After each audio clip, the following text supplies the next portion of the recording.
ঈদুল আজহার সিনেমার দৌড়ে আনুষ্ঠানিকভাবে যুক্ত হলো আরও একটি সিনেমা। আরেফিন শুভ ও বিদ্যা সিনহা মিম অভিনীত সেই সিনেমার নাম মালিক। ঘোষণার সঙ্গে প্রকাশ পেয়েছে দুটি নতুন পোস্টার। সিনেমাটি পরিচালনা করেছেন সাইফ চন্দন। কি গল্প বলবে মালিক?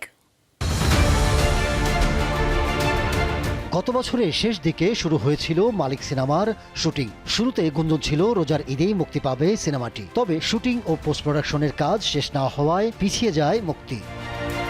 এরপর থেকেই শোনা যাচ্ছিল ঈদুল আজহা লক্ষ্য করেই এগোচ্ছে সিনেমাটি, কিন্তু আসছিল না আনুষ্ঠানিক ঘোষণা। অবশেষে গত বুধবার রাতে প্রকাশ পায় পোস্টার। জানা যায় ঈদের সিনেমার তালিকায় যুক্ত হচ্ছে মালিক।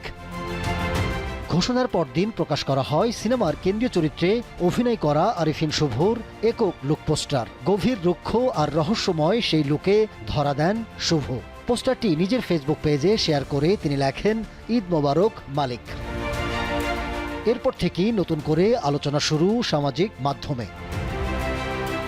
শুক্রবার প্রকাশ করা হয়েছে সিনেমাটির দ্বিতীয় পোস্টার, যেখানে দেখা যায় একেবারে ভিন্ন আবহ। রোমান্টিক মোডে ধরা দিয়েছেন আরেফিন শুভ ও বিদ্যা সিনহা মিম।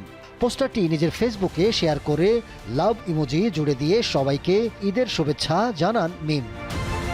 অ্যাকশন ঘরানার মালিকে দেখা যাবে এক জেদি মানুষের গল্প, যে মায়ের সম্মান ও অধিকার আদায়ের লড়াইয়ে নেমে ধীরে ধীরে হয়ে ওঠে অপরাধ জগতের একচ্ছত্র অধিপতি। সেই মালিক চরিত্রেই অভিনয় করেছেন আরেফিন শুভ।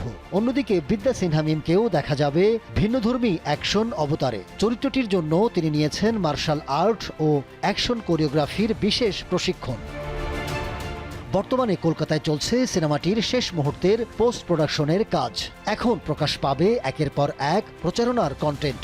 সেন্সর সার্টিফিকেট পাওয়ার পর চূড়ান্তভাবে শুরু হবে প্রচারণা। দীর্ঘ 7 বছর পর বড় পর্দায় একসঙ্গে ফিরছেন আরেফিন শুভ ও বিদ্যা সিনহা মিম।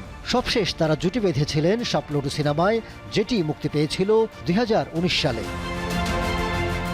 2026 সালে মালিক সিনেমায় তাদের রসায়নে মুগ্ধ হতে অপেক্ষায় বাংলা সিনেপ্রেমীরা। Ahmed Tawkir, showbiz tonight.